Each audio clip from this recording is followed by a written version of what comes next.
하루에 갑자기 20-30% 급등해서 상한가를 치는 주식들, 흔히 테마주라고 하는 종목들을 사면 과연 돈을 벌 수 있을까요? 당연히 못 벌 확률이 훨씬 높습니다. 그 이유를 3가지 정도로 정리해 보겠습니다. 첫째, 이미 너무 늦었다. 테마주가 오른다는 정보가 나한테까지 넘어왔을 때는 이미 알 사람들은 다 알고 있을 확률이 높습니다. 이런 정보는 철저하게 피라미드 형태로 위에서 아래로 내려오기 때문이죠. 대부분은 이 피라미드에서 바닥에 있는 사람들입니다. 그래서 내가 이 테마주를 사는 건 결국 피라미드 위에 있는 사람들, 처음에 이 정보를 만든 사람들, 그리고 그 주변의 사람들에게 수급을 대주는 거죠. 간단하게 말해서 이미 정보를 듣고 매수한 사람들의 수익률을 높여주는 역할밖에 못한다는 것입니다. 이걸 전문용어로 설거지 수급이라고 하는데요. 이미 다 오른 주가를 더 오를 거라고 생각하고 뒤늦게 사버린 여러분은 손해볼 일만 남게 되는 거죠.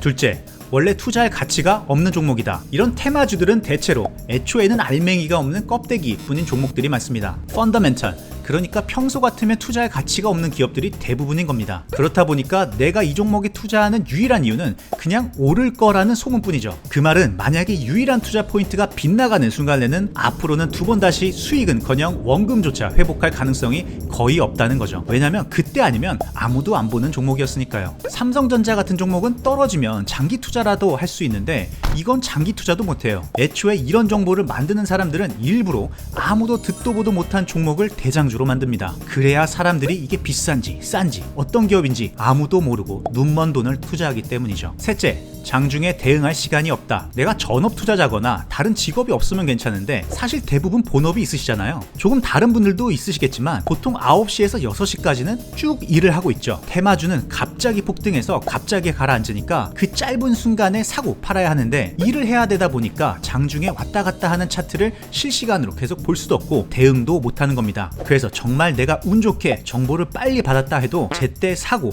팔기가 어려운 거죠. 정리하자면 테마주를 사서 돈을 벌기 위해서는 일단 주변에 정보가 빠른 사람이 있거나 직업이 없거나 전업 투자자여서 장중에 차트를 보고 있을 시간이 있어야 합니다. 거기다 만약에 실패했을 경우를 대비해서 펀더멘탈이 꽤 괜찮고 사람들이 평소에 관심을 갖고 있는 종목이어야만 합니다. 그런데 일반인들 중에서 그런 사람은 거의 없는 데다가 그런 괜찮은 종목은 이런 테마의 대장주가 되지도 않아요. 그러니까 테마주 그냥 하지 마세요.